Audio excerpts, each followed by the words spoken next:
तो ड्रामा की शुरुआत में हम मिस्टर गू को देखते हैं, जो कि एक बहुत ही बड़ी कंपनी के सीईओ है। फिलहाल में ये अपने पास से रिलेटेड कुछ सपना देख रहे होते हैं, जो कि इनके एक्सीडेंट के वक्त का होता है। इसके बाद हम इसकी सेक्रेटरी को देखते हैं, जो कि इस ड्रामे की फीमेल लीड है और इसका नाम है जियाओ। तो शाम को मिस्टर गू और शाओ दोनों ही लोग बिजनेस मीटिंग में जाते हैं। अब सेक्रेटरी सीईओ को इन्फॉर्म करती है प्रोजेक्ट को हासिल करने के लिए कुछ कॉन्ट्रैक्टर्स पीछे पड़े हुए हैं। तो सीईओ कहता है कि तुम जाकर उन्हें डिस्ट्रैक्ट करो।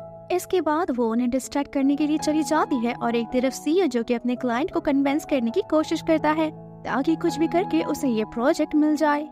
एक तरफ सेक्रेटरी का आमना सामना होता है मिस्टर शेन से। वो उसे डिस्ट्रैक्ट करने की काफी कोशिश करती है, रोकने की कोशिश करती है, लेकिन शायद इन्हें इस प्रोजेक्ट के बारे में पता चल चुका होता है। इसीलिए ये चाहते हैं कि ये जल्द से जल्द उस रूम में पहुंचे जहां ये लोग उस प्रोजेक्ट के लिए डील कर रहे हैं। लेकिन थोड़ी ही देर बाद वो जहाँ मिलता है मिस्टर गू से, और मिस्टर गू को देखने के बाद तो वो समझ जाता है कि ये डील तो उसके हाथ से निकल चुकी है। और हाँ, होता भी ऐसा ही है। मिस्टर गू अपने क्लाइंट को कन्विंस करने में कामयाब हो जाते हैं और इसके बाद मिस्टर गू और उसके सेक्रेटरी दोनों ही लोग एक दूसरे को देखकर स्माइल करते हैं। बिजनेस के मामले में इन दोनों की एकदम बनती थी। नेक्स्ट मॉर्निंग इनकी एक मीटिंग होती है। यहाँ पर ये लोग डिस्कस कर रहे होते हैं कि हमारी मीटिंग मिस्टर जाओ से हो रही थी और इसकी खबर मिस्टर चेन को किसने दी है। सीईओ श्योर थे कि उनके ही ऑफिस से जरूर ये सब कोई बातें फैला रहा है, लेकिन सेक्रेटरी यहाँ पे सारे सबूत पहले से ही प्रिपेयर कर चुकी होती है और यहाँ पता चलता है कि इन सब के पीछे कोई और नहीं बल्कि मिस्टर जैंग होते हैं, जो कि मिस्टर गू के अंकल भी लगते हैं। यहाँ पर ये बहाना मारते हैं कि मैंने ड्रिंक कर लिया था, इस वजह से मेरी जुबान फिसल गई। लेकिन मिस्टर गू वो बहुत ही ज्यादा निर्दयी हैं और उनकी बातों पर बिलीव नहीं करते, किसी भी इंसान की एक भी गलती माफ नहीं करते और कहते हैं कि बल्कि आपको तो अब रेस्ट करना चाहिए, और ऐसा कहकर उन्हें कंपनी से निकाल देते हैं। और यहाँ से ये पता चलता है कि श्याओ एक बहुत ही अच्छी और काबिल सेक्रेटरी है। और साथ ही साथ ऑफिस में ये गॉसिप भी हमेशा चलती है कि मिस्टर गू और उनके सेक्रेटरी दोनों लोग साथ में कितने प्यारे लगते हैं। कुछ लोग ये तक तो कहते थे कि वो दोनों शायद एक दूसरे को डेट करते हैं या फिर शायद कोई सीक्रेट कपल है।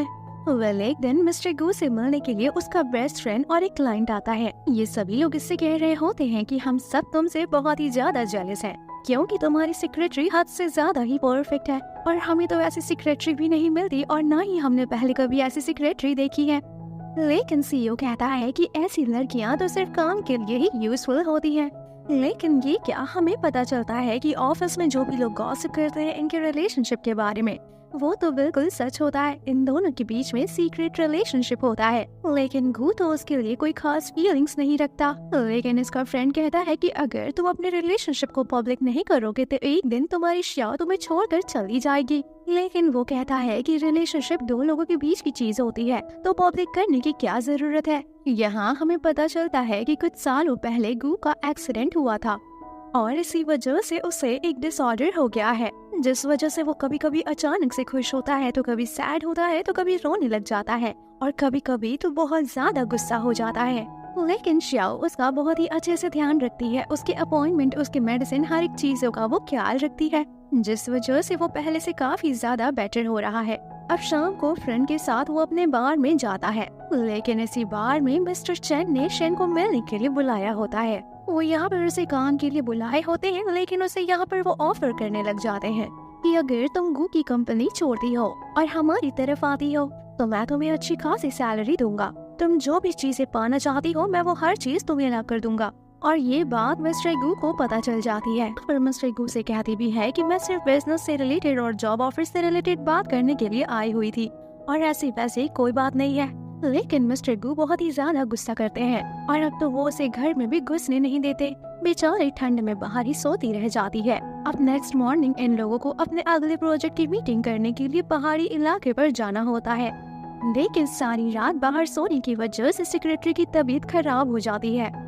ये बात क्लाइंट को पता चल जाती है कि सेक्रेटरी की तबीयत खराब है, इसी वजह से वो मीटिंग कैंसिल कर देता है। इसी वजह से मिस्टर गू और भी ज्यादा गुस्सा हो जाते हैं, लेकिन उसके सेक्रेटरी हर वो गुस्सा और हर एक सख्ती उसकी बर्दाश्त करती थी। अब उसकी सेक्रेटरी उसके पास सोकर और अपने हाथ को उसके चेस्ट के ऊपर रख कर कहती है कि जब तक ये मेरे पास है तब तक मुझे बेटर फील हो रहा है, इसके लिए तो मैं हर चीज, इसका कोई भी गुस्सा बर्दाश्त करने के लिए रेडी हूँ। लेकिन ये कहना क्या चाहती है ये तो आगे ही पता चलेगा।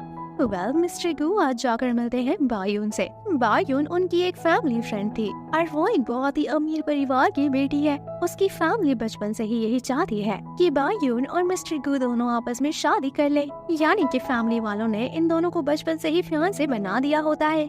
बायून अभी अभी अब्रॉड से वापस आई है। उसे देखकर लग रहा था कि वो गू में बहुत ही इंटरेस्टेड है। बायू बहुत ही ज्यादा ड्रंक हो जाती है। अपनी हेल्प के लिए वो सेक्रेटरी को बुलाता है, लेकिन उसकी सेक्रेटरी ऐसा देखकर बहुत जेलस फील करती है। लेकिन ऐसा लगता है कि मिस्टर गू उसे एक लिमिट में रखते हैं, यानी कि वो अपनी जेलसी भी नहीं दिखा सकती। गू उसे लेकर उसके घर तक ड्रॉप करने के लिए चले जाते हैं और वो ऐसा देखकर बहुत हर्ट फील करती है। एक दफा हम देखते हैं कि उसकी सेक्रेटरी उसके लिए शॉपिंग कर रही होती है, लेकिन यहाँ पर उसकी मुलाकात येन से होती है। येन बायून का कजिन है। यहाँ पर वो उसके कुछ कपड़े खरीदने में और मैचिंग लगाने में उसकी हेल्प करती है। इसी वजह से यहाँ पर इन दोनों की अच्छी खासी दोस्ती और अंडरस्टैंडिंग हो जाती है। एक तरफ मिस्टर गू का फ्रेंड उसे दोबारा से समझा रहा था कि वो अपनी गर्लफ्रेंड चियाओ पर ज्यादा गुस्सा ना किया करे। तुम उसके साथ इतनी ज्यादा क्रूर हो, वो तुम्हारी हर एक चीज बर्दाश्त करती है। लेकिन मिस्टर गू अपने आप को कुछ ज्यादा ही परफेक्ट समझता था और मुझे उसके साथ इस तरह से ही बिहेव करना चाहिए।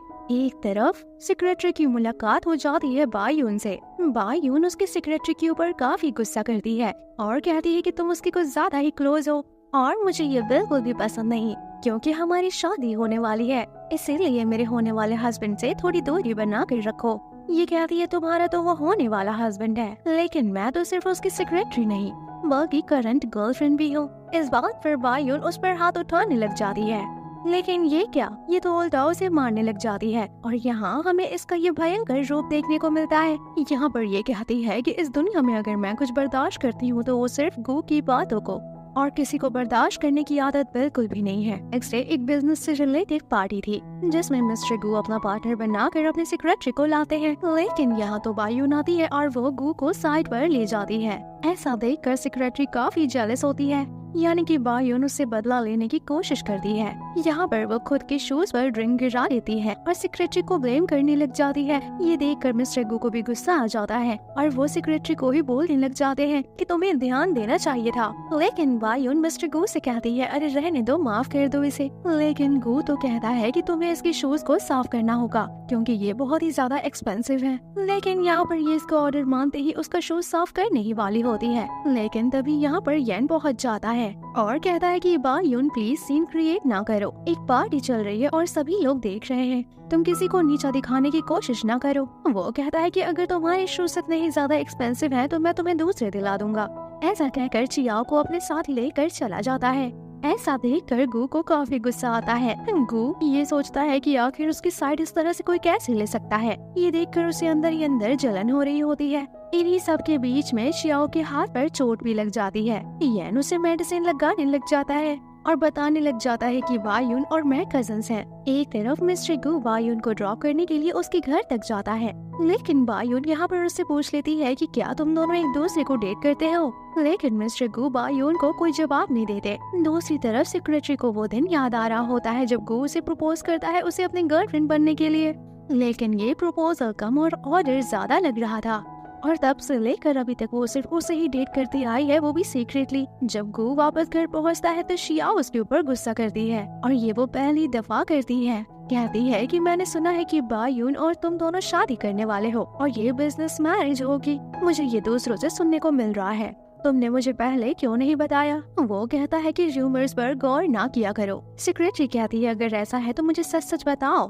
कि तुम्हारा उसके साथ क्या रिश्ता है और तो और तुम उसकी इतनी केयर क्यों करते हो। लेकिन ये क्या, ये तो कहता है कि मैं उसे सिर्फ एक सिस्टर की नजर से देखता हूँ। नेक्स्ट डे सेक्रेटरी का मूड दोबारा से बहुत ज्यादा खराब हो जाता है जब उसे ये पता चलता है कि मिस्टर गू बायून को इस कंपनी में लेकर आ गए हैं और वो उसकी स्पेशल असिस्टेंट के तौर पर काम करेगी। ऐसा देखकर वो बहुत जेलस फील करती है। बायून यहाँ आकर सभी को एक एक गिफ्ट भी देती है। वो सेक्रेटरी के पास आकर उसे भी एक गिफ्ट देती है, लेकिन ये सेक्रेटरी को बहुत ही अजीब सा गिफ्ट देती है। ये फ्रांस से लाया हुआ गिफ्ट होता है और ये गिफ्ट मिस्ट्रेस लोगों को दिया जाता है, यानी कि रखैल लोगों को। और ऐसा गिफ्ट देकर वो उसे इशारा करना चाहती थी कि मैं क्वीन हूँ और तुम हमेशा मिस्ट्रेस ही रहोगी। इसके बाद हमें पता चलता है कि ये जो एक्चुअली गू की मम्मी है, ये अपनी मम्मी के प्रेशर की वजह से बायून को कंपनी में लाया है। वो चाहती है कि ये दोनों एक दूसरे के क्लोज आएं।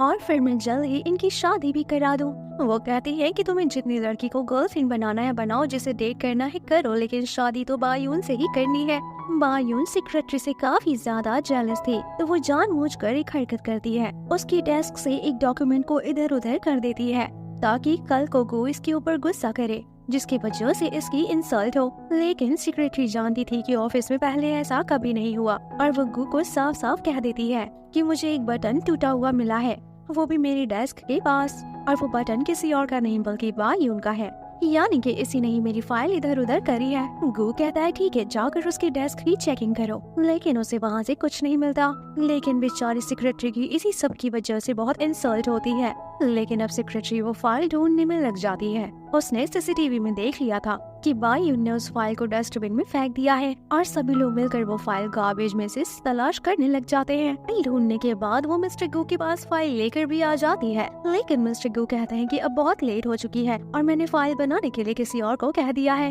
वो उसकी हद से ज्यादा ही इंसल्ट किया करता। उसके कलीग से लेकर हर कोई को ये बात फील हो जाती थी, लेकिन सेक्रेटरी को कभी ये फील नहीं होता था कि वो उसकी इंसल्ट कर रहा है। अब इसे इसकी बेस्टी मिलने के लिए आती है। इसकी बेस्टी कहती है कि मैंने एक र्यूमर सुना है कि बहुत जल्द बायून और गु दोनों ही एंगेजमेंट करने वाले हैं। क्या तुम्हें इस बात से कोई फर्क नहीं पड़ता? वो कहती है मुझे क्यों फर्क पड़ेगा, तुम अच्छे से जानती हो कि मैं उसके साथ 3 साल से हूँ। इस वजह से नहीं कि मैं उससे बहुत प्यार करती हूँ या तो फिर मैं उसके साथ रहना चाहती हूँ, और न ही मेरा कोई शादी करने का ऐसा इरादा है। इसकी बेस्टी भी कहती है कि हाँ ये अच्छी बात है, मैं भी चाहती हूँ कि तुम इन सब चीजों से पीछे हट जाओ और गु के अपने रास्ते चलने दो, और तुम भी अपनी लाइफ खुद से डिसाइड करो। एक तरफ गु को भी उसका फ्रेंड यही समझा रहा होता है कि तुम्हारी एंगेजमेंट होने वाली है, तो क्या तुम चियाओ से ब्रेकअप कर लोगे? वो कहता है कि ये सिर्फ एक बिजनेस रिलेशनशिप है, मैं कौन सा बायून को प्यार करता हूँ, और वैसे भी मेरा मन नहीं करता कि मैं चियाओ को जाने दूं। थोड़ी ही देर बाद चियाओ को कोई अपने पास मिलने के लिए बुलाता है, और वो होती है गु की मम्मा। वो उसे कहने लगती है कि मैं तुम्हारा थैंक्स करना चाहती हूँ। मेरे बेटे के एक्सीडेंट के बाद जब से वो साइकोलॉजिकली बीमार था, तुमने उसका बहुत अच्छे से ख्याल रखा है, लेकिन अब टाइम है कि तुम उसकी लाइफ से निकल जाओ। गु कोई आम इंसान नहीं है जो कि वो तुम्हारे साथ शादी करेगा, बल्कि उसे एक बिजनेस मैरिज ही करनी होगी, और यही उसके कंपनी के लिए भी जरूरी है। वो उसे ये भी कहती हैं कि तुम जितना पैसा बोलोगी मैं तुम्हें उतना देने के लिए तैयार हूँ, लेकिन बदले में तुम्हें उसकी लाइफ से निकलना होगा। वो कहती है लेकिन मैं पैसों की खातिर उसके साथ नहीं हूँ। ऐसा कहते हुए वो चली जाती है। ड्राइविंग करते हुए इसकी तबीयत थोड़ी खराब हो जाती है, और ये गु को कॉल करती है लेकिन कॉल नहीं लगता। लेकिन अब वो बिल्कुल बेहोश होने वाली होती है, लेकिन इस हालत में कोई आता है, और वो होता है येन। वो उसको रोड किनारे इस तरह से देख लेता है, वो उसे अपने साथ ले आता है, उसकी केयर करता है, उसे मेडिसिन देता है, और रात को वो होटल के कमरे में ही सो गई थी। नेक्स्ट मॉर्निंग वो जैसे ही ऑफिस पहुंचती है तो यहाँ पर बड़ी सी स्क्रीन पर उसकी और येन की फोटोज चल रही थी। इन दोनों की सिर्फ बैक साइड दिखाई दे रही थी, लेकिन इतना पता चल रहा था कि कल रात सेक्रेटरी किसी लड़के के साथ होटल में गई थी। इन फोटोज को रोमांटिकली दिखाने की कोशिश की गई थी। ऐसा देखकर गु को बहुत गुस्सा आता है। घर आकर वो उस पर बहुत चिल्लाता है। आगे से कहती है कि मैंने तुम्हें बहुत कॉल्स करा था, लेकिन जब तुम्हारी कोई रिप्लाई नहीं आया तो मेरी हेल्प करने के लिए कोई और आ गया। लेकिन मैं तुम्हें इतना जरूर कह सकती हूँ कि आज तक मुझे तुम्हारे अलावा किसी ने नहीं छुआ है। लेकिन उसकी ये बात सुनकर गु खामोशी से यहाँ से चला जाता है, और यहाँ हमें पता चलता है कि ये सब बायून की फ्रेंड ने करा होता है। ऐसा देखकर बायून बहुत खुश होती है जब वो देखती है कि चियाओ की रेपुटेशन इतनी खराब हो रही है। अब रात को गु चियाओ के पास आता है, उसके पास आकर कहता है कि थोड़ा मूड ठीक कर लो, आज जो हुआ मैंने उसे कवर कर लिया है। ऑफिस में कोई तुम्हारे खिलाफ गॉसिप नहीं करेगा, सभी को मैंने खामोश करा दिया है। कल तुम्हारा बर्थडे है और इसीलिए मुझे तुम्हारे लिए कुछ स्पेशल करना है। कल के दिन चियाओ छुट्टी करती है। अपने बर्थडे की उसने फुल्ली तैयारी कर ली थी, और जैसे ही वो ऑफिस से निकलता है घर वापस जाने के लिए उसकी मम्मी सामने से उसे पकड़ लेती है और उसे कहती है कि आज हमें बायून के घर जाना होगा। उसकी मम्मा उसे फोर्स करती है, इसीलिए उस बेचारे को जाना पड़ जाता है। एक तरफ उसकी सेक्रेटरी बेचारी वेट करती रह जाती है, लेकिन फिर लास्ट में उसे खुद ही अपनी बर्थडे विश मांगनी पड़ती है और अपने लिए फिर वो केक काटती है। अब नेक्स्ट डे वो मिस्टर गु के पास आती है और यहाँ पर वो रेजिग्नेशन लेटर देती है। ऐसा देखकर वो हैरान रह जाता है कि सिर्फ एक बर्थडे ही तो मिस हुई है, इतनी कौन सी बड़ी बात है, इतना फालतू का क्या फर्स्ट क्रिएट करने का। लेकिन वो कहती है कि नहीं, अब मैं थक चुकी हूँ, अब हम दोनों को ब्रेकअप कर लेना चाहिए। ऐसा कहकर वो चली जाती है। एक तरफ गू को इस बात की टेंशन होती है कि चियाओ ऑफिस छोड़कर जा रही है, और दूसरी तरफ उसकी मम्मी उसके एंगेजमेंट से रिलेटेड डिस्कशन कर रही थी, जिसमें उसे कोई इंटरेस्ट नहीं था। लेकिन जैसे ही वो घर पहुंचता है तो सरप्राइज रह जाता है। यहाँ पर चियाओ का कोई सामान नहीं होता, न ही सिर्फ ऑफिस बल्कि वो इसका घर भी छोड़कर चली गई होती है। सेक्रेटरी के जाने के बाद कोई भी ढंग से काम नहीं कर पा रहा था, स्पेशली बायून तो बिल्कुल भी नहीं। वो उसे कहता है कि ऐसा करो, घर जाओ और एंगेजमेंट की तैयारियां करो, दोबारा ऑफिस आने की कोई जरूरत नहीं है। अब जब गू से बर्दाश्त नहीं होता तो वो कॉल करता है जियाओ को। वो जानता था कि वो अपने बेस्टी के घर पर होगी। वो कहता है 3 मिनट के अंदर अंदर बाहर आओ। अब वो जैसे ही उससे मिलने के लिए आती है, वो कहता है तुम चाहे इस दुनिया में किसी भी कोने में चली जाओ, मैं तुम्हें तलाश कर लूंगा। वो उसे मनाना चाहता था, लेकिन वो उसे थप्पड़ मारकर कहती है कि तुम्हारी जल्द ही एंगेजमेंट होने वाली है और हमारे बीच जो कुछ भी है उसका कोई मतलब नहीं बनता। ऐसा कहकर ये चली जाती है। उसे लगता है कि बेस्टी का घर भी सेफ नहीं है, उसने मेरी तलाश कर ली है, तो वो वहाँ से मूव कर जाती है। अब उसने होटल में एक बुकिंग कराई होती है, लेकिन उसके कमरे के बुकिंग के साथ कुछ गड़बड़ हो जाती है, और ऑफ कोर्स ये सब मिस्टर गू ही करा रहे होते हैं। वो जैसे ही नए कमरे में जाती है तो वहाँ मिस्टर गू बैठे होते हैं। वो उसे बाहर निकलने से रोक देता है। अब वो उसे जबरदस्ती फोर्सफुली कहता है कि प्लीज मेरी बात सुनो। कहता है कि इतना गुस्सा क्यों करती हो, तुम जहाँ जाओगी मैं फिर से तुम्हें तलाश कर लूंगा, और बात है अगर मेरी और उसके एंगेजमेंट की तो वो सिर्फ बिजनेस की वजह से है, मेरा तो उससे कोई रिश्ता भी नहीं होने वाला। इन सब के जवाब में वो उसे फिर से एक थप्पड़ दे मारती है और उसके पैर पर नॉक करते हुए अपना सामान लेकर यहाँ से भाग जाती है। अब उसे यन के अलावा और कोई ऑप्शन नजर नहीं आ रहा था, और अब वो उसे कॉल करके अपनी हेल्प करने के लिए कहती है। वो उसे कहता है कि मेरे पास एक घर पड़ा हुआ है, तुम वहाँ रह सकती हो, और बदले में वो तुम मेरे प्लांट्स और फ्लावर्स का ख्याल भी रख सकती हो। वो उससे रेंट नहीं लेना चाहता था, लेकिन वो कहती है कि मैं रेंट जरूर पे करूंगी, और अगर तुम एक्सेप्ट नहीं करोगे तो मुझे यहाँ से जाना होगा। एक तरफ गू बहुत परेशान हो चुका होता है, उसने हर जगह उसे तलाश कर लिया होता है, लेकिन उसे कोई क्लू नहीं मिलता। बेचारा सोचते सोचते परेशान था कि अब की बार वो कहाँ जाकर छुपी है। इसके साथ साथ हमें एक और बात पता चलती है कि यन चियाओ को लाइक करने लगा है। वो उसे बातों बातों में समझा देता है कि वो उसे लाइक करता है, लेकिन वो भी घबराते हुए उसके प्रपोजल को ठुकरा देती है। एक तरफ गू को भी फाइनली पता चल जाता है कि यन ही है जिसने उसकी सेक्रेटरी को इधर उधर करा है, और वो जाकर उसे पकड़ लेता है। इन दोनों के बीच लड़ाई होती है। इसके बाद यन भी यहाँ से निकल जाता है। श्याओ और यन की चोट देखकर समझ गई थी कि ये सब गू के अलावा और कोई नहीं कर सकता, लेकिन यन को अपनी चोटों की कोई परवाह नहीं थी। वो उसे कहता है कि तुम्हारे अंदर बिल्कुल वैसी क्वालिटीज हैं जैसा मुझे मेरी ड्रीम वाइफ में चाहिए। अगर तुम चाहो तो हम सारी जिंदगी एक साथ रह सकते हैं, लेकिन ये तो इसे मना कर देती है। अभी हमें एक दूसरे को जाने हुए थोड़े ही दिन हुए हैं, इतना बड़ा फैसला कैसे ले सकते हैं। एक तरफ मिस्टर गू ने यन से अपना बदला लेना स्टार्ट कर दिया होता है। गू की कंपनी बहुत पावरफुल थी, वो यन की कंपनी के लिए ट्रबल करना स्टार्ट कर देते हैं, उससे बहुत सारे डील्स भी छीन लेते हैं। इस वजह से उसकी कंपनी बहुत परेशान हो जाती है। ये सब जब सेक्रेटरी को पता चलता है तो वो मजबूर होकर खुद उससे मिलने के लिए आती है। वो कहता है मैंने कहा था ना कि तुम्हें ढूंढ निकालूंगा, मैंने तुम्हें मजबूर कर दिया और तुम खुद चल कर आई हो। वो उसे कहता है अगर तुम चाहती हो कि यन की कंपनी सफर ना करे तो फिर तुम यहाँ पर वापस आ जाओ। अब बेचारी ये अपनी वजह से यन को तकलीफ में नहीं देख सकती थी, तो वो उसके साथ ये एग्रीमेंट मान जाती है। सही ये बात यन को पता चलती है तो वो शाओ के पास आकर कहता है कि तुम्हें ब्लैकमेल होने की क्या जरूरत थी, लेकिन वो कहती है कि मैं ब्लैकमेल थोड़ी ना हुई हूँ, बल्कि मैं तो समझ गई हूँ कि भागना इस सिचुएशन को हैंडल नहीं कर सकता, इसीलिए अब मैं इस सिचुएशन का डट कर सामना करूंगी और सब कुछ हैंडल करूंगी। अब ये घर वापस आ जाती है और मिस्टर गू उसे देखकर काफी खुश होते हैं। इसे देखकर ऐसा लग रहा होता है कि अनजाने में ही ये इसे लेकर काफी पजेसिव हो चुका है। वो उसे अपने साथ मूवी दिखाने के लिए बैठाता है, लेकिन वो हैरान था कि उसके फेस पर कोई खुशी, कोई एक्साइटमेंट कुछ नहीं था। वो उसे ये भी कहता है कि कल से काम पर भी आ जाओ, लेकिन वो कहती है नहीं, मैं कंपनी ज्वाइन नहीं करने वाली, मैं रेस्ट करना चाहती हूँ। तो वो कहता है ठीक है, कल से तुम्हारे लिए एक मेड भी हायर कर दूंगा, लेकिन वो समझ जाती है कि मेड मेरे रेस्ट के लिए नहीं बल्कि मुझ पर नजर रखने के लिए किया जाता है।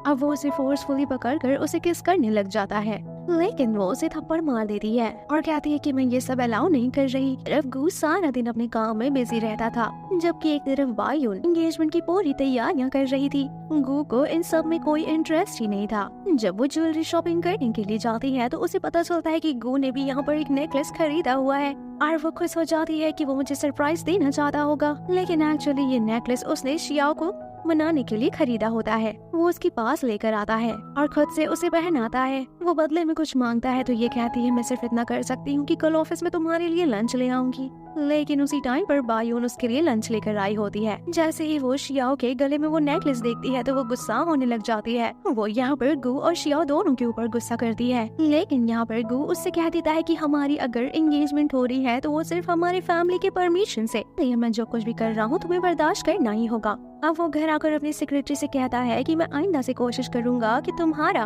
और बायून का आमना सामना ना हो। वेल नेक्स्ट डे गु की एंगेजमेंट थी और उसकी सेक्रेटरी उसे अपने हाथों से रेडी करती है।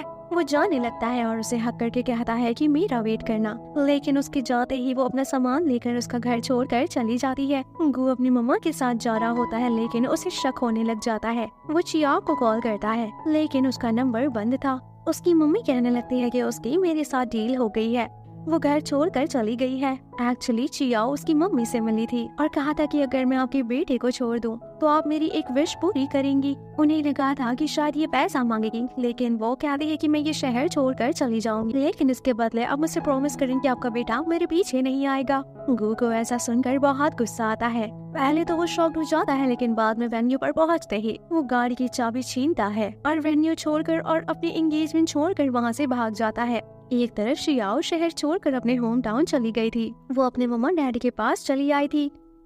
वो लोग उसे इतने अरसे बाद देखकर खुश हो जाते हैं। वो कहती है मैंने जॉब छोड़ दी है। वो लोग कहते हैं कि थोड़े दिन ये हमारे साथ हमारे रेस्टोरेंट में जॉब करेगी और रेस्ट करेगी। अब वो अपने कमरे में आती है और किसी के फोटो के सामने बैठकर कहती है कि बस अब फाइनली खेल खत्म हो गया। अब नेक्स्ट मॉर्निंग चियाओ के घर पर कोई आता है। वो जब दरवाजा खोलती है तो उसे पता चलता है कि चियान वहाँ पर भी आ गया है। उसकी मम्मा डैडा को शक होने लग जाता है कि कहीं ये मेरी बेटी का बॉयफ्रेंड तो नहीं, इसीलिए वो लोग चोरी चोरी उस पर नजर रखे हुए होते हैं। वो कहने लग जाता है कि जब तुमने मेरे साथ एग्रीमेंट साइन करा था तभी तुमने अपना परमानेंट एड्रेस वहाँ पर लिखा था, इसीलिए मुझे इस एड्रेस के बारे में पता चल गया और इसीलिए मैं तुम्हारे पीछे आ गया। मम्मी डैडा उन लोगों को देखकर बस उन दोनों की मैच मेकिंग ही करने लग जाते हैं। लेकिन छोटे भाई को ये बंदा बिल्कुल पसंद नहीं आता है क्योंकि ये आते ही स्टडीज के बारे में बातचीत करना शुरू कर देता है। अब यान और चाओ दोनों लोग बाहर जा रहे होते हैं वॉक पर कि यहीं पर सामने मिस्टर गु आकर खड़े हो जाते हैं। वो आते ही पहले चियाओ पर गुस्सा करने लग जाता है कि तुम यान के साथ आ गई, वो भी मुझे छोड़कर, और मैं तो तुम्हारे लिए अपनी एंगेजमेंट तोड़कर आ गया। तुम यही चाहती थी ना कि मैं एंगेजमेंट ना करूं, तो चलो अब मेरे साथ वापस चलो। अब वो उसका हाथ पकड़कर अपनी तरफ खींचने लगता है लेकिन ये सारा सीन उसकी मम्मा देख लेती हैं, जो कि आकर अपनी बेटी को प्रोटेक्ट करती हैं। अब चियाओ और यान दोनों अपने मम्मी डैडी के साथ रेस्टोरेंट पर चले जाते हैं और उनके साथ काम में हेल्प करने लगते हैं, जबकि गु को लेने के लिए उसके मम्मा के बॉडीगार्ड्स पहुंच चुके थे। लेकिन यहाँ पर चियाओ का छोटा भाई देख लेता है और गु को भगाने में और उन बॉडीगार्ड को डिस्ट्रैक्ट करने में उसकी मदद करता है। लेकिन गु यहाँ पर जैसे ही उसका एप्रन देखता है तो वो समझ जाता है कि ये तो चियाओ का ही भाई होगा, क्योंकि उसी के रेस्टोरेंट का एप्रन पहना हुआ है। वो बातों ही बातों में उसे पटा लेता है। उस छोटे से बच्चे से उसने पक्की वाली दोस्ती कर ली थी ताकि किसी तरह से वो चियाओ के करीब हो सके। अब वो दोनों रेस्टोरेंट पहुंच जाते हैं। वो दोनों इकट्ठे बैठकर खाना ऑर्डर करने लग जाते हैं। यहाँ पर जानबूझकर चियाओ ऐसा खाना बनाती है कि वो खाते ही यहाँ से भाग जाए, लेकिन फिर भी कैसे न कैसे करके वो ये खाना खा ही लेता है। वो चियाओ के खाते कुछ भी बर्दाश्त करने के लिए रेडी था। इतने में उसे एक बिजनेस कॉल आती है जहाँ पर वो 200 मिलियन कुछ डिस्कस कर रहा था। उसका भाई और यहाँ के कस्टमर सुनकर हैरान रह जाते हैं। वो उंगलियों पर गिनकर कहता है कि मिस्टर गु आप तो बहुत ही ज्यादा रिच हैं। जबकि एक तरफ बायून और उसकी मम्मी आज आए हुए थे गु के मम्मी के पास। गु की मम्मा इन्हें सॉरी कहती है। इवन बायून की मम्मा तो ये एंगेजमेंट तोड़ना चाहती थी, लेकिन वो जिद करके बैठ जाती है और कहती है नहीं, मैं गु पर गिव अप नहीं कर सकती। अब जैसे ही रेस्टोरेंट बंद होने का टाइम होता है तो सब कहते हैं कि यान इतनी लेट नाइट वापस नहीं जा रहा था। मम्मी डैडी कहते हैं कि तुम हमारे ही घर पर रुक जाओ। गु कहता है कि मुझे भी ठहरा लो। अब यहाँ पर उनका बेटा यानी कि छोटा सा बच्चा जिद करने लगता है तो वो लोग उसकी बातों को इनकार नहीं करते हैं। अब चियाओ हाथ पकड़कर गु को साइड में लेकर आती है और कहती है कि तुम क्यों जिद कर रहे हो। वो आगे से कहता है देखो तुम्हारी खातिर मैं सब कुछ कर रहा हूँ, अपनी शिकायत छोड़कर मैं यहाँ तक आ गया। तुम कहती तो मैं तुमसे शादी करने के लिए भी रेडी हो जाता, लेकिन मुझे थोड़ा तो समय दो। वो कहती है शादी करने के लिए समय की क्या जरूरत है, अभी चलकर मैरिज रजिस्टर करा लेते हैं। लेकिन मैं जानती हूँ तुम ऐसा नहीं कर सकते, तुम में हिम्मत ही नहीं है। एक तरफ चियान के मम्मी डैडी बहुत परेशान होते हैं। दो लड़के आकर इनके घर पर रुके होते हैं और दोनों ही लड़के इनकी बेटी में इंटरेस्टेड होते हैं। एक तरफ यान और गू की काफी लड़ाई हो रही थी, लेकिन जब मम्मी आती है तो अपने होने वाली सासू माँ के सामने एकदम फ्रेंडली बिहेव करते हैं। दोनों को देखकर ऐसा लग रहा था कि दोनों दुनिया के सबसे बेहतरीन इंसान है। अब गू को तो वहाँ पर रात को नींद भी नहीं आ रही थी। वो जियाओ के कमरे को नॉक करता है, लेकिन यहीं पर साइड टेबल पर रखे हुए एक फोटो पर नजर पड़ती है जिसमें एक लड़का होता है। वो ये फोटो देखकर हैरान हो जाता है कि ये कौन है, ये कहती है इससे तुम्हारा क्या मतलब, बस यहाँ से चले जाओ। अब नेक्स्ट मॉर्निंग यान चियान के साथ मॉर्निंग वॉक कर रहा था। वो उससे कहता है एक बात तो मुझे रात को रियलाइज हो गई, और वो बात ये है कि तुम मुझसे प्यार नहीं करती। तुम्हारे दिल में जो गू के लिए जगह है वो कभी मैं नहीं ले सकता। रात को मैंने देखा था कि तुमने उठकर गू को कवर किया था ताकि मच्छर उसे तंग न करे। तुमने कॉइल भी रखी थी, लेकिन तुम्हें मेरी परवाह नहीं हुई। शायद तुम्हें ख्याल ही नहीं आया कि मेरे कमरे में भी तो मच्छर हो सकते हैं। ऐसा कहकर वो वहाँ से जाने लगता है। आगे की तरफ गू भी खड़ा होता है। ये दोनों लड़के डिसाइड करते हैं कि ठीक है अब हम वापस जाते हैं, इससे ज्यादा हम तुम्हारी फैमिली को तंग नहीं करेंगे। लेकिन ये सारी गू की चाल होती है। जैसे ही यान अपनी गाड़ी में थोड़ा दूर निकलता है, वो दोनों वापस यू टर्न ले लेता है। वो कभी भी चियाओ को छोड़कर नहीं जाने वाला, लेकिन आज उनका रेस्टोरेंट क्लोज था और छोटे भाई के थ्रू गू को पता चलता है कि आज तो चियाओ की बर्थडे है। ऐसा सुनकर वो हैरान रह जाता है कि तुम मेरे साथ 3 साल से थी, तुमने भी कभी अपना रियल बर्थ डेट मुझे नहीं बताया, और इसी सब की वजह से हमें चियाओ की लाइफ काफी मिस्टीरियस नजर आती है। इसके बाद ये दोनों रात में बैठकर ड्रिंक करते हैं। गू कहता है पहले मैं थोड़ा दिक्कत में था, लेकिन अब मैंने डिसाइड कर लिया है कि अगर तुम में और यून में से मुझे किसी एक को चूज करना हुआ तो मेरी चॉइस ऑफ कोर्स तुम ही होने वाली हो। वेल ये सब सुनकर वो बहुत ही ज्यादा खामोश होती है, क्योंकि वो बहुत ही ज्यादा ड्रंक हो चुकी होती है। ड्रंक होकर सिर्फ वो एक ही नाम रटी जा रही होती है, और वो था सुजुआन। वेल अभी लड़का आखिर कौन है, ऐसा सुनकर गू हैरान रह जाता है। सुबह उठते ही वो उसके सामने वही फोटो रखता है। वो कहता है कि ये सुजुआन है ना, इससे तुम्हारा क्या रिश्ता है। अब वो उसे सच बताने के लिए रेडी हो जाती है। कहती है कि ये स्कूल में मेरा सीनियर था और मेरा फर्स्ट लव भी। वो उसके हार्ट के बहुत ही ज्यादा करीब था, और जब कुछ बॉयज उसे तंग कर रहे होते हैं तो उसी टाइम उसने इसकी हेल्प करी थी, और उसी टाइम इसकी और उसकी पहली मुलाकात थी। इसी वजह से इसे उससे लव एट फर्स्ट साइट हो गया था। सुजुआन उसकी पढ़ाई में भी बहुत हेल्प करता था। वो बंदा बहुत ही इंटेलिजेंट था। उसका एक बड़ी यूनिवर्सिटी में एडमिशन भी हो गया था, और उसी के पीछे पीछे शियाओ भी चाहती थी कि उसकी भी उसी यूनिवर्सिटी में एडमिशन हो जाए और वो दोनों लोग साथ में पढ़ाई करें। वो कहती है बहुत साल मेहनत करने के बाद जब मैं उससे मिलने के लिए जा रही थी और उसे अपने दिल का हाल बताना चाहती थी, लेकिन वो तो मुझसे मिलने के लिए ही नहीं आया। मुझे लगा कि वो भूल कर मूव ऑन कर चुका होगा, लेकिन कहती है नहीं, ऐसा नहीं हुआ था, वो तो मर चुका है। बहुत साल पहले एक एक्सीडेंट हुआ था ट्रेनिंग माउंटेन्स में, और वहीं पर ही तुम्हारी भी गाड़ी थी। जिस गाड़ी से टकराई थी वो सुजुआन था, और तुम्हारे अंदर जो हार्ट ट्रांसप्लांट हुआ है वो सुजुआन का है। उसकी डेथ हो गई थी। वो सोचता है क्या ये कोइंसिडेंस है। ये कहती है नहीं, ये प्लानिंग है। इसका मतलब है कि जब वो 3 साल पहले गू के लाइफ में आई, वो सिर्फ एक प्लानिंग के अकॉर्डिंग आई थी, क्योंकि उसके सीने में सुजुआन का दिल था, इसीलिए वो उसके क्लोज आई। उसकी हर बात, हर एक चीज को बर्दाश्त करने का रीजन यही था, क्योंकि वो दिल उसके लिए काफी ज्यादा कीमती था। ये सब सुनते ही गू वापस से वो शहर छोड़कर अपने घर वापस चला जाता है। चियाओ आज भी इन्वेस्टिगेशन कर रही थी। उसे सुजुआन के बारे में कुछ क्लूज चाहिए थे, लेकिन उसे इन्वेस्टिगेशन से कुछ नहीं मिल पाता। एक तरफ गू बहुत ही ज्यादा हर्ट था। आज शावर लेते हुए अपने सीने पर बस वो स्कार देखे जा रहा था।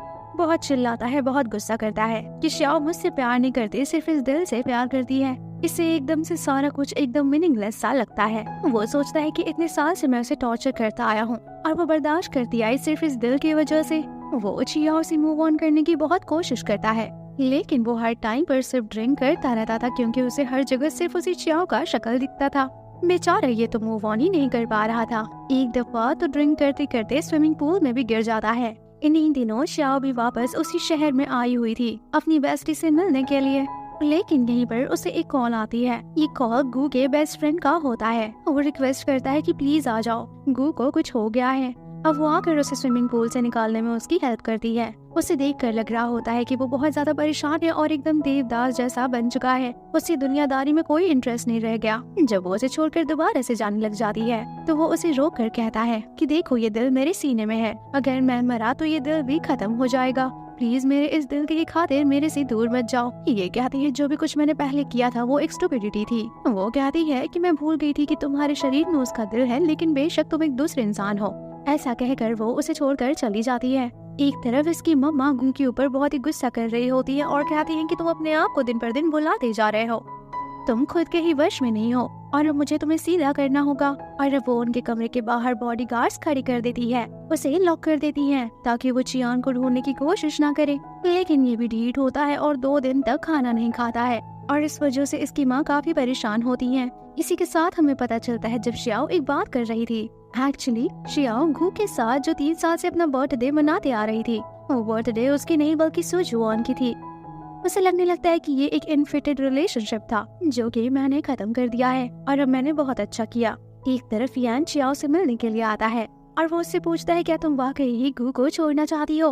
वो कहती है हाँ ये सच है। वो उसे कहता है अब्रॉड में मेरी कंपनी की एक फ्रेंचाइजी खोल रही है, मैं तुम्हें यहाँ से बहुत दूर लेकर जाऊंगा और इस तरह से वो तुम्हारे पीछे भी नहीं आ पाएगा और धीरे धीरे करके तुम्हें भूल जाएगा, तुम्हारा पीछा भी छोड़ देगा। एक तरफ गू जो कि उस कैद से निकलने के लिए रूम की खिड़की ही तोड़ दी थी, वो उसकी तलाश में अंधाधुंध भागने लग जाता है। लेकिन इतने में ही उसके हार्ट में पेन होता है और जब वो होश में आता है तो वो हॉस्पिटल में होता है। इतने में उसे एक मैसेज आता है और इससे ये पता चलता है कि चियाओ कहाँ पर है। जैसे ही वो ये सुनता है तो अपनी हालत की परवाह किए बगैर हॉस्पिटल से भागने की कोशिश करता है। वो दौड़ता हुआ वहीं पहुंच जाता है जहाँ पर चियाओ ठहरी हुई थी। वो जाते ही उसे हक कर लेता है। वो उसे कहता है चियाओ मैं हार मानता हूँ और वो उसके सामने झुकने के लिए भी तैयार होता है। वो कहता है मैं नहीं जानता कि ये मैं हूँ या फिर ये मेरा दिल है, मुझे नहीं मालूम कि मैं क्यों मजबूर हो जाता हूँ, तुम्हारे बिना रह नहीं पाता हूँ। ये कहती है ठीक है तुम अभी अपने वश में नहीं हो, जब तुम ठीक हो जाओगे तो तुम पछताओगे। ये कहता है कि तुमने मुझे 3 साल दिए थे, 1 साल और दे दो, मैं तुम्हारी पूरी तरह से केयर करूंगा,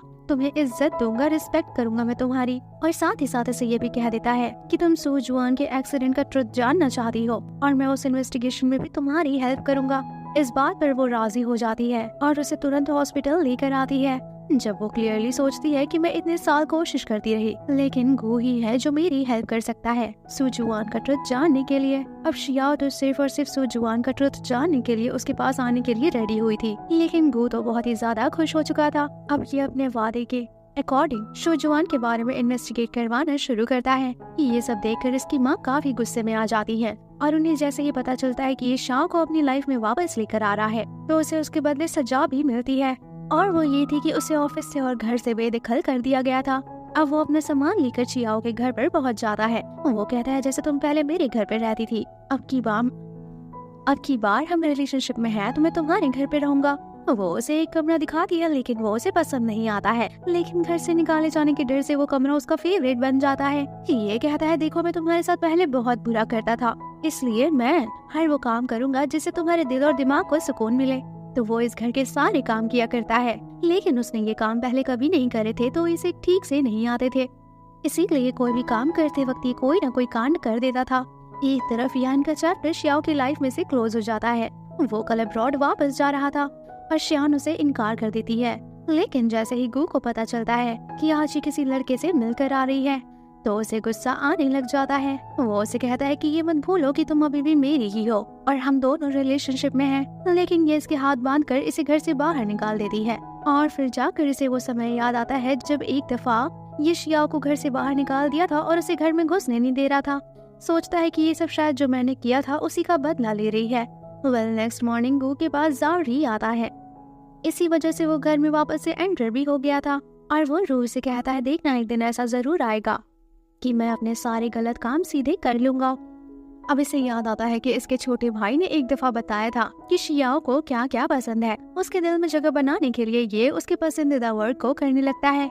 ये घर पर सुंदर सा डेकोरेशन करता है और एक क्यूट सा रैबिट बनकर खड़ा हो जाता है, लेकिन चियाओ आज घर वापस आती है अपने दोस्तों के साथ। अब जैसे ही ये बात पता चलती है गू को तो वो तुरंत छुप जाता है, लेकिन घर अभी तक डेकोरेटेड पड़ा हुआ था। ऐसा देखकर चियाओ को काफी एम्बैरेसमेंट फील होता है कि यहाँ पर इनका अपना ही बॉस इसी होलिया में नंगे हाथ पकड़े जाने वाला था, लेकिन बेचारा बाल बाल बच जाता है। लेकिन जब उसे लगता है कि ये लोग वहाँ से जा चुके हैं तो वो भी बालकनी से नीचे उतर आता है, लेकिन ये क्या, ये दोनों लोग तो यहाँ पर टकरा जाते हैं और सभी लोग अपने बॉस को इस होलिये में देखकर शॉक्ड हो जाते हैं। इस वजह से गू बेचारा बहुत शर्मिंदा होता है। अब नेक्स्ट मॉर्निंग वो जाता है और ढेर सारी कपल वाली शॉपिंग करके आता है। और तो और उसे ये भी कहता है कि देखना 1 साल के अंदर अंदर मैं तुम्हारे अंदर अपनी जगह बना कर रहूंगा। लेकिन चियाओ किसी डेट को लेकर बहुत सैड थी। कल का दिन उसके लिए बहुत ही स्पेशल था। वो कुछ रेडी वगैरह करके घर से निकल जाती है। सबसे पहले वो लाइब्रेरी जाती है। यहाँ पर गो भी उसका पीछा कर रहा था कि आखिर किसके लिए खाना लेकर गई है। लेकिन यहाँ पर उसे एक बात पता चल जाती है और वो ये थी कि शोजुआन से उसने आज के ही डेट पर मिलने का वादा किया था और वो इसी की यादें ताज़ा कर रही थी। लाइब्रेरी में मिलने के बाद उन लोगों ने लंच करने का इरादा किया था, इसीलिए वो फिर अम्यूजमेंट पार्क में जाती है। लेकिन यहाँ पर कोई कॉस्ट्यूम में उसके साथ आकर बैठ जाता है, जो कि हर राइड पर उसके साथ एंजॉय कर रहा था और तो और उसका साथ दे रहा था। लेकिन लास्ट में उसे पता चल जाता है कि ये कोई और नहीं बल्कि गू है। वो उसे कहती है कि ये सब क्या है। वो कहता है देखो सुजुआन तुम्हारे साथ था, उसका दिल तुम्हारे साथ था। ये भी कहता है कि पास्ट में रहने से कुछ नहीं होगा, बल्कि अपने लाइफ में आगे की तरफ मूव करो। इस दुख भरी जिंदगी से निकलकर एक नया स्टार्ट लो। चाओ भी धीरे धीरे करके गू की तरफ आकर्षित होने लगती है। वो उसके लिए नाश्ता बनाया करता था, जो कि बहुत ही बदस्वाद हुआ करता था, लेकिन फिर भी वो उसकी तारीफ कर दिया करती थी। एक दफा तो गू एक चैलेंज भी ले लेता है फ्लावर सेल करने का, जो कि चाओ की बेस्टी ने सेल करना था। यहाँ पर वो अपने पुराने कलीग्स को भी बुला लेता है ताकि वो लोग उसकी हेल्प कर सके और वो चैलेंज करता है कि अगर शाम तक उसने ये सारे फ्लावर सेल कर दिए तो तुम इसके बदले मुझे एक विश ग्रांट करोगी। अब वो जैसे तैसे करके सभी को ये फ्लावर सेल कर देता है और सभी को कहता है कि ये मेरी गर्लफ्रेंड को मनाने के लिए था। एट द एंड सभी लोग कहते हैं कि अपनी गर्लफ्रेंड को प्रपोज करो।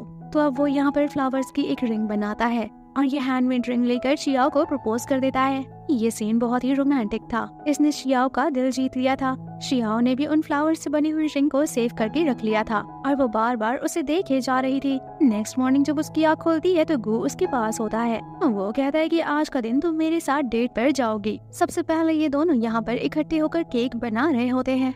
इन दोनों की किस होने ही वाली होती है कि तभी यहाँ पर मिस्टर गू को बुलाने के लिए बॉडीगार्ड आ जाता है। ये कहता है कि तुम्हारे डैड वापस आ गए हैं और कंपनी के चेयरमैन ने अर्जेंटली उसे मीटिंग के लिए बुलाया था।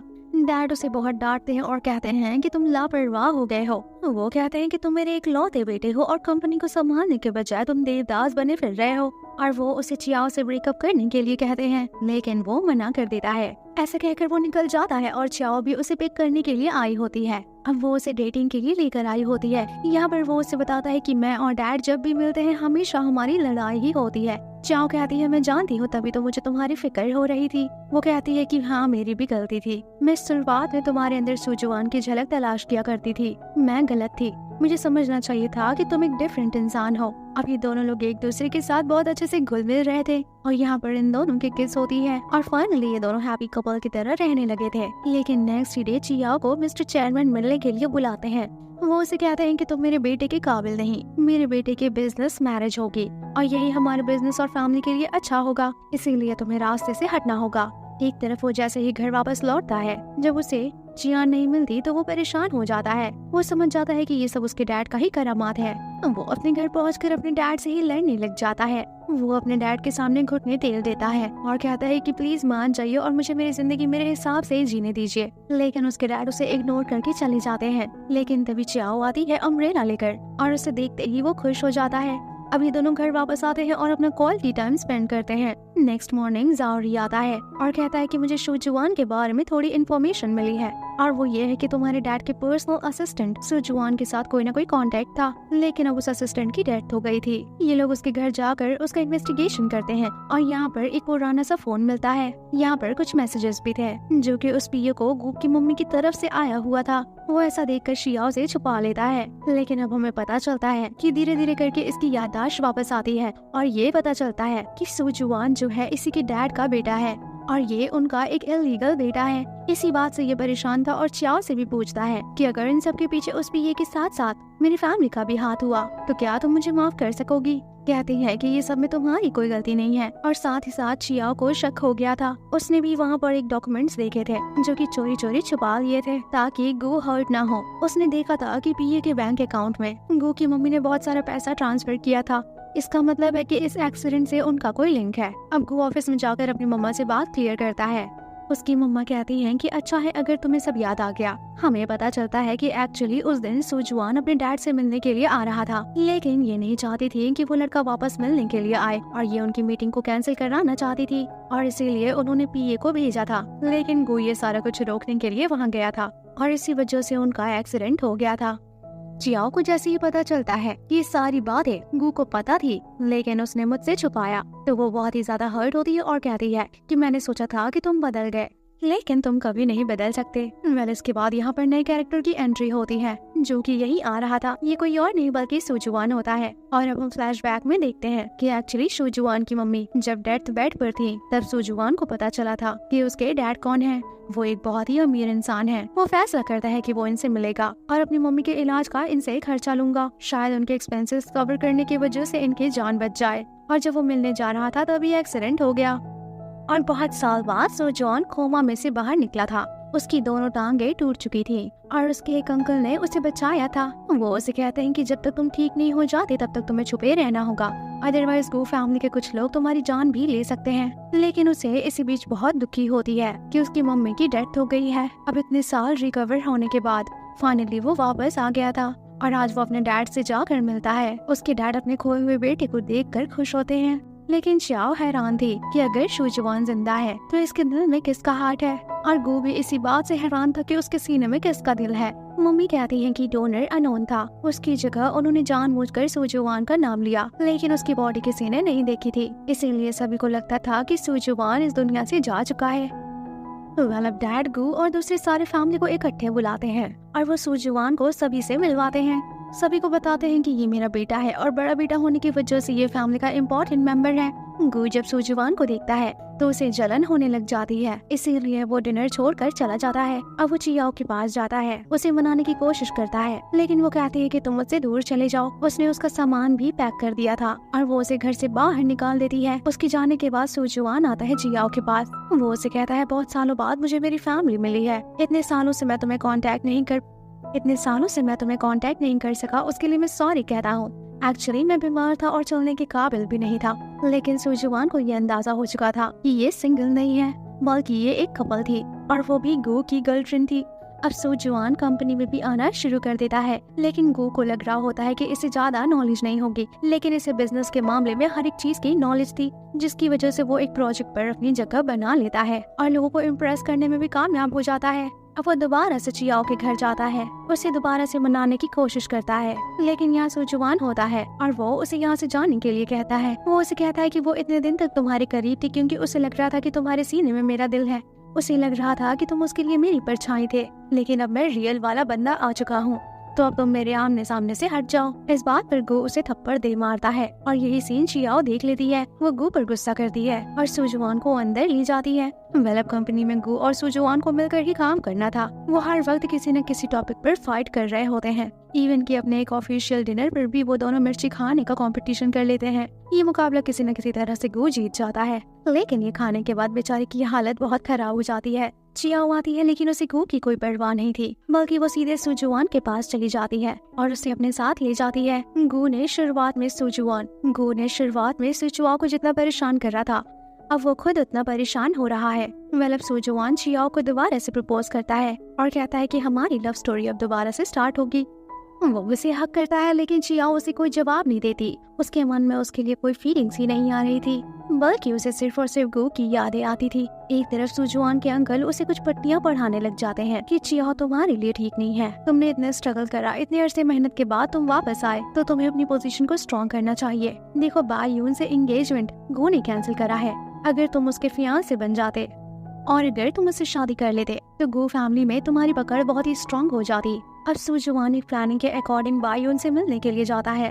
वो उसे बाइक की टक्कर देता है और इसके बाद वो उसके पैर पर मेडिसिन लगाने लग जाता है। वो ये सारा सीन एकदम रोमांटिक वे में क्रिएट कर रहा होता है। उसके साथ साथ वो पियानो भी बजाता है। एक्चुअली बायून एक सिंगर थी और उसका जल्द ही एक कॉन्सर्ट होने वाला था। दूसरी तरफ चियाओ जो कि बहुत दुखी थी। एक तरफ सुजुआन बायून के साथ फ्लर्ट करने में लगा था और वो उसका नंबर हासिल करने में कामयाब हो जाता है। दूसरी तरफ हमें चियाओ को दिखाया जाता है सुजुआन उससे झूठ बोल कर गया था कि वो बिजनेस मीटिंग पर है, लेकिन एक्चुअली वो बायून पर डोरी डालने के लिए गया था। जब वो वापस आता है तो वो उसे अपने साथ एक पार्टी पर ले जाने की बात करता है। इसी पार्टी में बायून और गो अपनी मम्मी के साथ ये सब पहुँचे हुए थे। यहाँ पर एक ऑक्शन भी चल रहा था और यहाँ पर एक नेकलेस की बोली लगती है। गो ये नेकलेस खरीद लेता है। उसकी मम्मा कहती है कि ये नेकलेस बायून को देना, वो अपने कॉन्सर्ट में ये नेकलेस पहनेगी। और वो भी ये नेकलेस अपनी मम्मी के कहने पर जाकर बायून को दे आता है। वो उसे कहती है कि अब तुम्हारा भाई आ गया है तो क्या तुम मुझसे वापस पाना चाहते हो, तुम दोनों लोग अब कॉम्पिटेट करोगे। ये इसे कहता है बिल्कुल भी नहीं, मैं आज भी तुम्हें वही कहूँगा कि मैं तुमसे शादी नहीं करना चाहता। मैं तुम्हें पहले भी सिस्टर की नजर से देखता था और अभी भी वैसा ही देखता हूँ। एक तरफ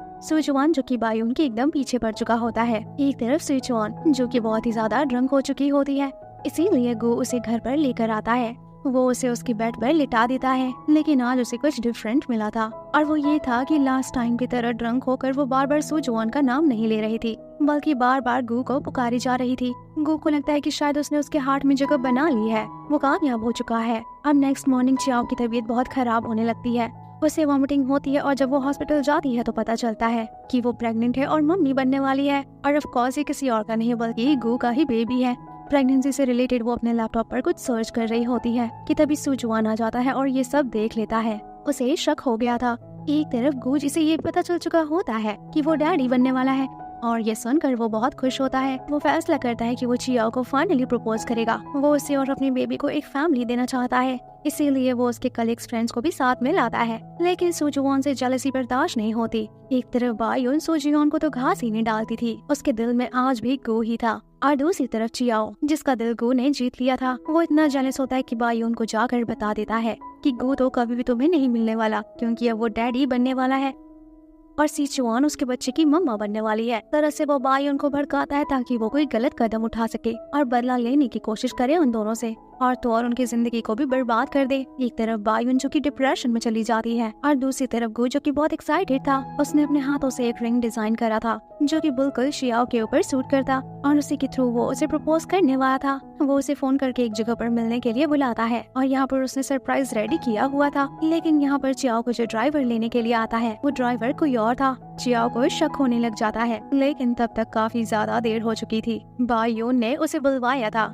बायून उससे बहुत लड़ाई करती है और कहती है कि तुम्हारे ये बच्चा गो फैमिली कभी एक्सेप्ट नहीं करेगी, इसीलिए तुम्हें यहाँ से चले जाना चाहिए। और गुस्से में वो उसे धक्का भी दे देती है। उसके गिरते ही बायून को रियलाइज होता है कि उसने कितनी बड़ी गलती कर दी है। जबकि दूसरी तरफ गो बेचारा सारा दिन वेट करता है, लेकिन शियाओ बेचारी वहाँ पहुँचती ही नहीं है। वो बस उस रिंग को ही देखता रह जाता है। जबकि शियाओ हॉस्पिटल पहुँच गई थी और तो और उसने अपना बेबी भी खो दिया था। एक तरफ बायून उसे रिझाती है। वो आंटी के पास आकर सब बताती है और कहती है कि मुझसे गलती हो गई, मैंने अनजाने में उसे धक्का दे दिया था। अब मम्मी आती हैं और यहाँ पर वो चियाओ को शांत करने की कोशिश करती हैं। उसे एक क्रेडिट कार्ड देती है कि ये लो और अपना मुंह बंद रखना, लेकिन वो इनकार कर देती है। इतने में सुजुआन यहाँ पर आ जाता है और जब तक गो कमरे में आता है सुजुआन जानबूझकर उसके फॉरहेड पर किस करता है। ये देखकर गो गुस्से में पागल हो जाता है, चिल्लाने लगता है कि मैंने अपना बच्चा खो दिया और तुम लोग यहाँ पर ये सब कर रहे हो। चियाओ कहती है कि वो सिर्फ तुम्हारा नहीं बल्कि मेरा भी बच्चा था, तुमसे ज्यादा दर्द मुझे हो रहा है। इसी वजह से वो बहुत हार्ट ब्रोकन हो जाता है और वो अब बहुत ही ज्यादा गुस्से में आ चुका होता है। इन लोगों के बीच मिसअंडरस्टैंडिंग क्रिएट हो चुकी होती है। वो अपनी मम्मा से कहता है कि मैंने बहुत कुछ सोचा था अपनी फैमिली के बारे में और अपने बच्चे के बारे में, लेकिन आज मुझे बहुत दुख हो रहा है। वो दुखी होकर रोने लग जाता है। अब नेक्स्ट डे बायून का कॉन्सर्ट था। जैसे ही उसकी परफॉर्मेंस स्टार्ट होती है तो वहाँ स्टेज पर कोई ऑडियो रिकॉर्डिंग चलने लग जाती है और वो थी चियाओ और बायून की रिकॉर्डिंग। और इस रिकॉर्डिंग में साफ साफ पता चलता है कि उसने उसे धक्का दे दिया होता है और फिर एम्बुलेंस भी नहीं बुलाया होता है। इससे साफ पता चल रहा होता है कि बायून ने उस बच्चे की जान ली है और चियाओ को भी नुकसान पहुंचाने की कोशिश करी है। ये सारा कुछ जैसे ही गो को पता चलता है तो खड़ा होकर चियाओ की साइड लेता है और किसी को भी उसे हाथ नहीं लगाने देता। इन्हीं प्रूफ की हेल्प से नेक्स्ट डे पुलिस आती है और बायून को ले जाती है। अब जाओ रुई के साथ बाई की मम्मी भी आती है और उससे सेटलमेंट की बात करती है, लेकिन वो साफ इनकार कर देती है। अब जाओ बहुत ही हाथ पैर मारता है और वो कोशिश करता है कि वो किसी तरह से बायून को बचा ले, लेकिन उसके पास कोई रास्ता नहीं था। अब नेक्स्ट डे चियाओ को कोई किडनैप करके ले जाता है और उसे सेटलमेंट की पेपर पर साइन कराने के लिए फोर्स करता है, लेकिन वो यहाँ पर सभी पर अटैक करने लग जाती है और यहाँ पर उसे बचाने के लिए कोई पहुँच जाता है और वो जरूर गो ही, और ऑफ कोर्स ये बंदा गो ही होता है। वो उसे कार में लॉक करके सभी गुंडों से अकेले मुकाबला करता है। वो बहुत बुरी तरह से जख्मी भी हो जाता है। चियाओ की नजरों के सामने किस तरह से वो अपनी जान पर खेलकर उसे प्रोटेक्ट करता है। अब जब गो हॉस्पिटल में होता है तो वहाँ पर जाओ रुई भी आती है और तभी यहाँ पर ज़ाओरुई भी आता है, लेकिन उसकी शक्ल को देखकर लगता है कि वो बहुत ज्यादा डरा हुआ है। साथ ही साथ उसकी मम्मी भी यहाँ पहुँच जाती है। सबसे पहले आकर वो चियाओ को बुरा भला कहती है कि तुम्हारी वजह से मेरा बेटा आज इस कंडीशन में है। लेकिन जैसे ही वो होश में आता है तो वो सबसे पहले चियाओ का ही नाम लेता है कि क्या वो ठीक है। अब उसे रियलाइज हो जाता है कि गू पहले जैसा बिल्कुल भी नहीं है, वो अपनी जान से भी बढ़कर मुझसे प्यार करता है। अब उन दोनों के बीच में जो भी मिसअंडरस्टैंडिंग थी वो सब क्लियर हो जाती है। और यहाँ पर गू उसे ये भी बताता है कि उस दिन मैं तुम्हारे लिए एक रिंग लेकर तुम्हें प्रपोज करने वाला था। मैं तुमसे शादी करना चाहता था लेकिन तुम पहुंच ही नहीं पाई। दूसरी तरफ सुजुवान को मौका मिल गया था, उसने डैड को बातों में लगा लिया था। अब जाकर गू बीमार हॉस्पिटल में पड़ा हुआ था तो वो कंपनी के बहुत सारे प्रोजेक्ट्स को अपने हाथ में लेने की कोशिश करता है। लेकिन गू को जैसे ही ये पता चलता है वो अपने बीमार हालत में भी मीटिंग के लिए पहुंच जाता है। लेकिन मीटिंग ओवर होते ही उसकी तबीयत दोबारा से बिगड़ जाती है और उसे फिर से सारा कुछ का ट्रीटमेंट लेना पड़ता है। एक तरफ चियाओ को सुजुआन के बारे में सब समझ में आने लगता है कि उसकी प्रेगनेंसी के बारे में उसने कैसे उसे बताया। इसके साथ साथ उसकी हरकतें भी काफी ज्यादा गड़बड़ लग रही थी, जिस तरह से वो कंपनी को टेक ओवर करने की कोशिश कर रहा था। एक तरफ गू जो कि उस प्रपोजल वाले रिंग को लॉकेट बनाकर शिया के गले में पहना देता है और कहता है कि जब भी तुम्हें फील हो मेरा प्रपोजल एक्सेप्ट करने के लिए तो ये रिंग निकाल कर पहन लेना। एक तरफ ये काफी दिनों से एक ही प्रोजेक्ट पर काम कर रहा होता है, लेकिन एक दिन इसे मैसेज आता है कि चियाओ को किडनैप कर लिया गया है। उसे एक फोटो भी दी जाती है और उसके बदले उसे यही मांगा गया था कि जो वो अभी अपना प्रोजेक्ट कर रहा है उसकी वेडिंग डॉक्यूमेंट को वो डिक्लेयर कर दे। एक्चुअली ये सब कोई और नहीं बल्कि सुजुआन कर रहा होता है। वो उस वक्त उसे अपने साथ अपनी मम्मी के कब्र पर लेकर गया होता है। ये सभी लोग माउंटेन्स पर होते हैं, इसीलिए गू उसे कॉल भी नहीं कर पाता है और गू घबराने लग जाता है कि पता नहीं वो सेव है या नहीं। वो एक बैकअप वेडिंग डॉक्यूमेंट बनवाता है और उसके बाद इसे लीक करने का ऑर्डर करता है। लेकिन ये सारा कुछ इतनी जल्दी हुआ था कि उसके एक एम्प्लॉय से एक गलती हो जाती है और वो असली वाले वेडिंग डॉक्यूमेंट लीक कर देता है। अब इतना बड़ा कांड हो गया था और एक तरफ डैड की तबीयत ऑलरेडी खराब रहा करती थी। उन्हें लगता है कि गू बहुत ही ज्यादा लापरवाह हो गया है और सुजुआन वाकई में कैपेबल है। वो उसके ऊपर बहुत ही गुस्सा करते हैं, लेकिन गू को खुद की नहीं सिर्फ चियाओ की परवाह थी। वो उसे देखते ही उसे हक कर लेता है। वो उसे पूछता है तो फिर वो बताती है कि मैं तो सुजुआन के साथ गई थी। अब धीरे धीरे करके डैड को ऐसा लगने लगता है कि गू एकदम से नाकारा हो चुका है। एक लड़की की वजह से वो इतना बड़ा प्रोजेक्ट हाथ से जा नहीं दिया। अब वो सुजुआन की तारीफ करते हैं और बहुत सारे प्रोजेक्ट उसके हाथ में दे देते हैं। इवन कि उन्होंने ये तक फैसला कर लिया था कि सुजुआन ही अब सीईओ की सीट पर बैठेगा, जहाँ पर पहले गू बैठा करता था। और गू को अपने नए पोस्टिंग की ऑर्डर्स मिल जाते हैं और इसे कंस्ट्रक्शन साइट पर काम करने के लिए भेज दिया जाता है। वो अपने डैड के सारे ऑर्डर्स को मान रहा होता है, लेकिन वो बेचारा इस तरह का काम करता हुआ बिल्कुल भी ठीक नहीं लग रहा था। उसकी मम्मी उसे ऐसी हालत में देखकर बहुत ही ज्यादा नाराज होती है। वो कहती है चलो मैं तुम्हारे डैड से बात करती हूँ, लेकिन वो कोई बात नहीं सुनता है। वो कहता है कोई बात नहीं, मुझे नया काम सीखने का मौका मिला है। इतना हार्डवर्क करने की वजह से बेचारी की तबीयत बहुत ज्यादा खराब हो जाती है। लेकिन रात को उसे एक चीज बहुत ही ज्यादा खुशी देती है और वो ये थी कि चियाओ ने वो नेकलेस उतार कर उसका जो रिंग होता है वो अपने फिंगर में पहन चुकी होती है। इसका मतलब कि उसने उसके प्रपोजल को एक्सेप्ट कर लिया है। अब गू और चियाओ बेशक इनके पास पैसे भी नहीं थे और ना ही रहने के लिए कोई अच्छी जगह थी और ना ही कोई बड़ी पोस्ट, लेकिन फिर भी ये दोनों बहुत खुश नजर आते थे। ऐसा लगता था कि इनके पास जो भी है ये पूरी तरह से सेटिस्फाइड है। अब डैड की तबीयत अक्सर खराब रहा करती थी और सुजुआन उनके बहुत ही ज्यादा क्लोज हो चुका था। उसे जब भी मौका मिलता था वो गू के खिलाफ कोई ना कोई बातें करता था और उसे नाकामयाब और इररिस्पॉन्सिबल दिखाने की कोशिश करता था। लेकिन गू को जैसे इन सब की कोई परवाह ही नहीं थी। वो चियाओ के साथ बहुत खुश था। एक दफा तो मम्मी भी मिलने के लिए आती हैं, लेकिन जब वो देखती हैं कि उनका बेटा इतना ज्यादा खुश है और एक हैप्पी लाइफ गुजार रहा है तो वो भी उसे देखकर बहुत खुश होती हैं, लेकिन शर्मिंदा भी नजर आती हैं। और चियाओ की मम्मी की इन दोनों की आपस में बिल्कुल भी नहीं बनती और चियाओ की मम्मा को लगता था कि उनकी बेटी इस तरह की फैमिली में सूट ही नहीं करेगी, उसे वो इज्जत और रिस्पेक्ट ही नहीं मिल पाएगी।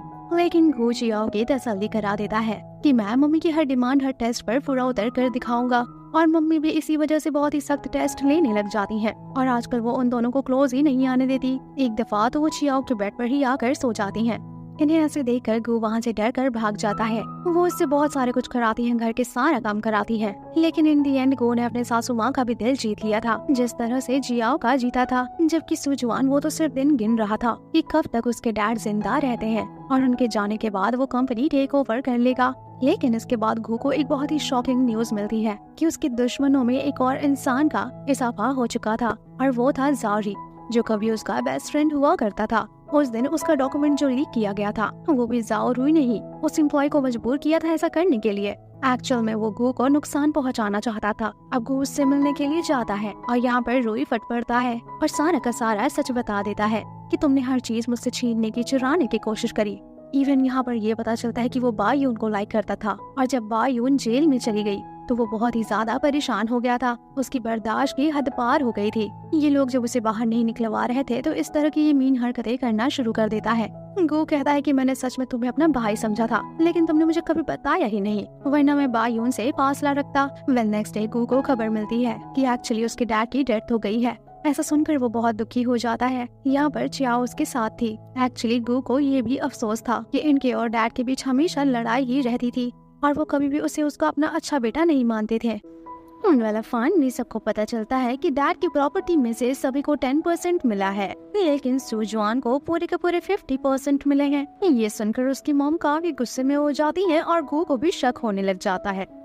लेकिन फिर भी ये लोग अपना एक तरफ खामोशी से इन्वेस्टिगेशन करते हैं क्योंकि इन लोगों को ट्रस्ट होता है कि डैड ऐसा नहीं कर सकते। एक तरफ सुजुआन जो कि बहुत खुश हो गया था क्योंकि वो जो चाहता था उसे वो मिल गया था। वेल एक दिन इन लोग को याद आता है कि डैड ने किसी लॉकर में इन लोगों के लिए कुछ छुपा कर रखा है, लेकिन घर के हर एक लॉकर पर हर चीज पर सुजुआन का हक होता है। अब मम्मा और गू वहाँ पर उससे चाबी मांगने के लिए पहुँचते हैं तो वो उनकी बहुत इंसल्ट करता है। फिर बाद में कहता है कि अगर तलाशी लेना चाहते हो तो ले सकते हो। तलाशी लेने के बाद ये लोग देखते हैं कि लॉकर्स तो खाली होते हैं। एक तरफ चियाओ को भी कुछ न कुछ शक हो जाता है। उसे पता था कि डैड ने अपने लॉकर में पेंटिंग छुपा कर रखी है और अब वही पेंटिंग उन्हें सुजुआन के ऑफिस में दिखाई देती है। वहाँ पर वो बहाना करके जाती है और उस पेंटिंग पर से एक चिप उतार लेती है और वहाँ पर एक मेमोरी कार्ड होता है और उसमें ये रिकॉर्डिंग होती है कि सभी को 15% मिलेगा, लेकिन गू को 50% मिलेगा और वही कंपनी का नेक्स्ट चेयरमैन भी होगा। मेरा फाइनली कंपनी का अवार्ड तो गू ही जीत चुका था। अब वो दोबारा से अपनी कंपनी ज्वाइन करता है और पहले की तरह काम करने लग जाता है, लेकिन सुजुआन से ये सब बर्दाश्त ही नहीं होता और जब वो उसे रूफटॉप पर मिलने के लिए बुलाता है, गू उसे अपना असली भाई समझता था इसलिए मिलने के लिए चला जाता है। लेकिन ये क्या, वो तो उस पर अटैक कर देता है और कहता है कि मुझे ये सब करने के बाद क्या मिला, मैं इतने साल शांति से पड़ा रहा सिर्फ अपना बदला लेने के लिए। मेरी मम्मा बीमारी में मर गई, मैं ये सब का बदला तुमसे ही लूंगा। लेकिन तभी यहाँ पर आंटी आ जाती है और वो यहाँ पर बताती है कि मैं ही थी जिसने साजिश रची थी क्योंकि मैं नहीं चाहती थी कि तुम डैड से मिलो। गू तो ये सब बिल्कुल भी नहीं करना चाहता था, वो तो उस दिन तुम्हें लेने के लिए जा रहा था। ऐसा सुनकर सुजुआन रोने लग जाता है। वो कहता है कि मैं अब तक जिससे भी प्यार करता हूँ वो सब उससे छिन जाते हैं। इसका तो मन करता है कि ये मर जाए, इसकी जिंदगी ही खत्म हो जाए, लेकिन गू कहता है तुम मेरे भाई हो और ऐसा सोचना भी मत। इसके बाद वो उसे अपना भाई दिल से मानने लग जाता है और दिल में से सारी नफरत खत्म कर लेता है। नेक्स्ट सीन में हम देखते हैं जो आंटी होती है वो इन दोनों की शादी के लिए राजी हो जाती हैं और ये दोनों खुशी खुशी शादी करने के लिए जाते हैं। ये लोग मैरिज सर्टिफिकेट लेने के लिए जाते हैं और इसी के साथ इस ड्रामा की हैप्पी एंडिंग हो जाती है। तो मिलते हैं नेक्स्ट वीडियो में, तब तक के लिए टेक केयर, बाय बाय।